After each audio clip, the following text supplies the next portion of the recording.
you. Senator Lankford. Chairman, thank you. Mr. Falconer, thank you for stepping up to do this again. You have a great career at the University of Maryland. You have all kinds of academic credentials. You've taught all over the country and have led in economics in many ways. You've served the nation before in the Treasury, so you know full well the speed and the amount of work that this is going to be able to step back in again. So I appreciate you stepping back in again on this. You're eminently qualified to be able to take on this task. On the economic side, I do want to be able to drill down a couple of things.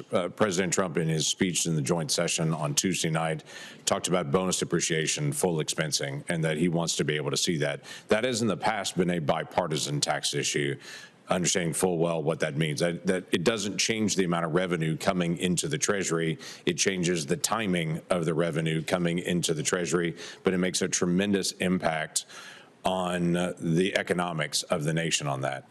Literally, it is scored as a multi-billion-dollar cost to the government because in years 7, 8, and 9, the money's not coming in as fast as they can actually count for years 11, 12, and 13. They just don't count for those. So it looks like a huge cost. And my colleagues will say that's a giant hole in the deficit. When full expensing is actually done, does that change the amount of revenue coming into the Treasury, and what's the economic impact of that? Right. So thank you for the question, Senator. I enjoyed meeting with you. If you go over what we'd call in economics the infinite horizon, there is very little change in gross receipts that come in as a result because it's essentially delaying the recognition of that revenue. And because most of the budgeting that's done in Congress is done in 10-year windows, as you articulated, anything that would have, without bonus depreciation, come in 7, 8, 9, and 10 is instead pushed to the out years, and therefore it makes it look for budget scoring purposes more costly than it would be over the full implementation horizon.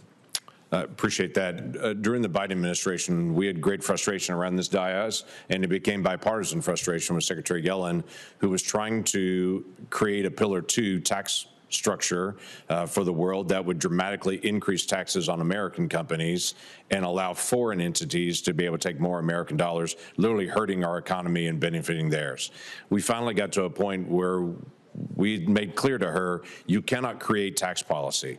One of the worst aspects of that, of many aspects of Pillar 2, was that it left China out of it.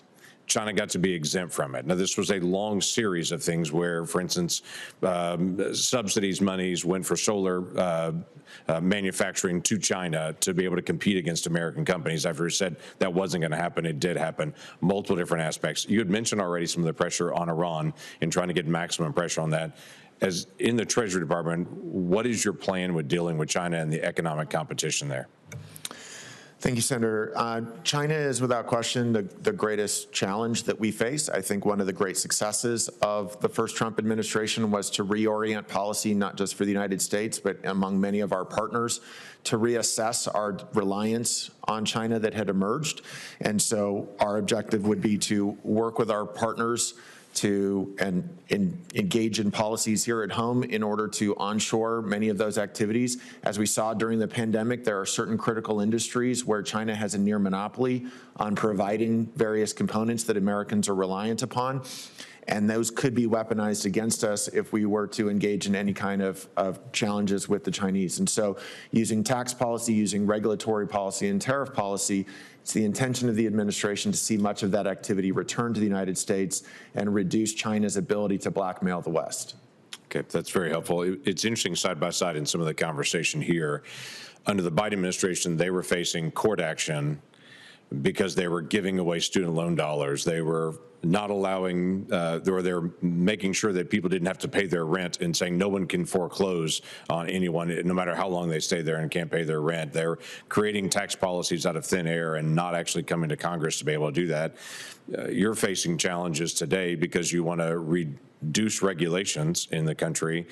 You want to be able to actually provide greater transparency. And for some reason saying that Treasury should be able, American people should be able to follow the money at Treasury, the same as Treasury is asked to be able to follow the money everywhere else, is somehow a bad thing. So now in this upside down world, more transparency at Treasury is now a problem, and you're being attacked for literally saying, we don't want to know where the money was going, don't list it. That just seems backwards in my world. But on the regulatory front, this is especially true because under the Biden administration, dramatic increase in regulatory costs in that. How does that affect our economy? So, Senator, there are some estimates that are coming from one of my former colleagues from the last administration, Casey Mulligan, that the deregulatory efforts during the first administration reduced regulatory burdens on the average household by about $10,000, whereas the regulatory burden imposed during the last 4 years is in excess of $40,000 being imposed upon them. So there's an enormous amount of time and money that goes into compliance. And so we need to make sure that we economize those things and use regulations smartly, so to make sure that the American people are safe, but at the same time not impose such burdens that it creates enormous costs that's passed on in the form of higher prices. Thank you. Thank you, Mr. Chairman.